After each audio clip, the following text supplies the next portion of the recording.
Une grippe ou un rhume? Les principales différences. Bien que ces deux pathologies soient souvent considérées comme similaires, la grippe et le rhume sont en réalité bien différents. Ces pathologies ont des virus et diagnostics différents et le traitement prescrit par le médecin ne sera pas le même non plus. Lorsque cette gêne qui affecte les voies respiratoires apparaît, il faut absolument se poser la question suivante: s'agit-il d'une grippe ou d'un coup de froid?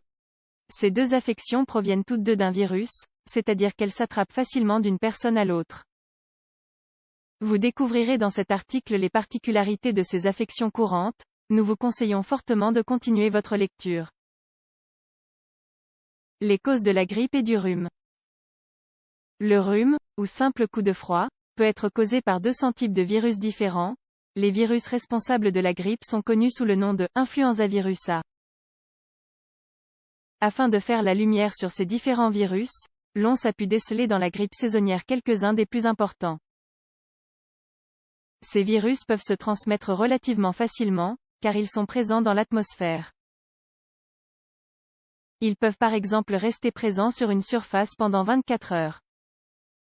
De la même manière, les personnes contaminées peuvent transmettre le virus à d'autres personnes via la toux, la salive ou bien les éternuements.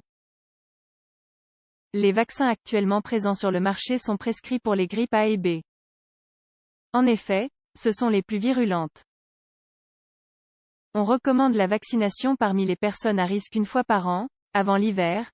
Ces personnes dites à risque sont les personnes âgées, les femmes enceintes, les personnes malades ou celles travaillant dans le secteur de la santé ou l'éducation.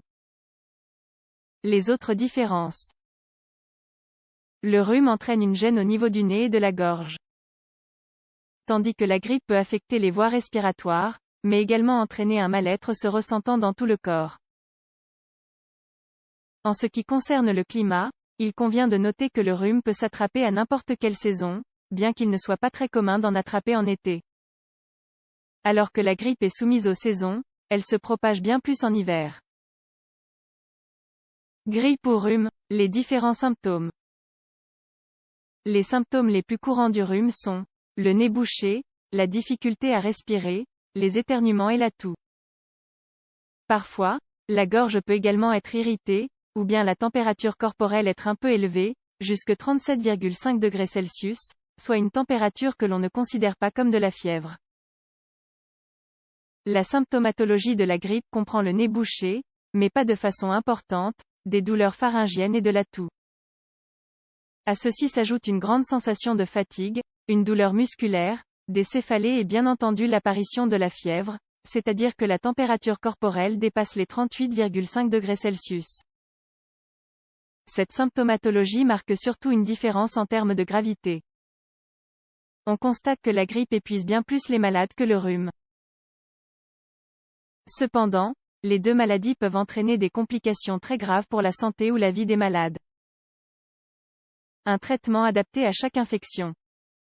Sachant que les deux infections sont dues à un virus, leur traitement est symptomatique, c'est-à-dire qu'il cherche seulement à soulager les symptômes de la maladie.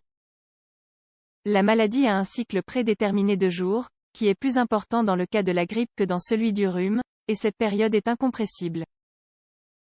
Il ne s'agit pas ici d'une contamination par bactéries, il est donc inutile de prendre des antibiotiques, sauf en cas de complications et uniquement sur prescription du médecin. L'automédication est fortement déconseillée à titre préventif pour ce type de pathologie.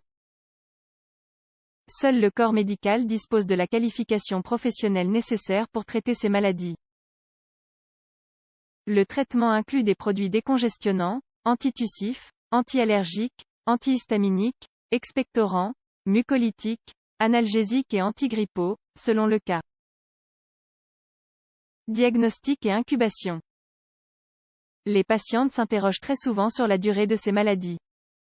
Ci-dessous nous vous communiquons quelques informations à retenir. De manière générale, il suffit seulement au médecin que vous lui décriviez quelques symptômes afin qu'il puisse établir son diagnostic.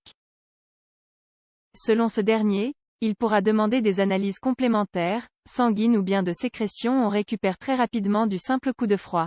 Il dure jusqu'à 5 jours à compter de l'apparition des premiers symptômes. À noter par ailleurs que ceux-ci apparaissent de façon progressive. Les symptômes de la grippe s'aggravent de façon rapide. Cette maladie dure entre 7 et 15 jours, bien qu'il y ait une grande variété de typologies de cas si jamais vous contractez l'une de ces deux maladies et qu'elle dure plus que prévu, nous vous conseillons de consulter un médecin au plus vite afin d'éviter toute complication grave. Possibles complications. Si le rhume ou la grippe traîne plus longtemps que la pathologie ne le devrait, il est important de consulter. Parmi les complications qui peuvent apparaître, on trouve l'otite, la bronchite, la pneumonie et la sinusite. Ces maladies font tout partie d'un cas clinique différent, aussi bien au niveau de leur approche que de leur traitement. Elles peuvent être associées à des infections bactériennes. Grippe ou rhume, soins maison. Sans perdre de vue bien entendu que seulement un médecin est à même de prescrire le traitement adapté, certaines solutions maison peuvent aider à supporter la maladie. Au point fort de la grippe ou du rhume, il est important de se reposer. Le corps utilise beaucoup d'énergie pour combattre la maladie en son sein, c'est la raison pour laquelle il a besoin de repos pour se régénérer. Boire beaucoup d'eau, afin d'aider à fluidifier les muqueuses et soulager la congestion des voies respiratoires. Mettre un humidificateur d'air chez soi. Il est connu qu'un air sec favorise la prolifération des bactéries dans les voies respiratoires. Pour ce qui est de l'hygiène corporelle, qu'il s'agisse d'une grippe ou d'un rhume, il est hautement recommandé de se laver les mains fréquemment afin d'en minimiser la contagion. Il est important d'entretenir une bonne hygiène de manière générale.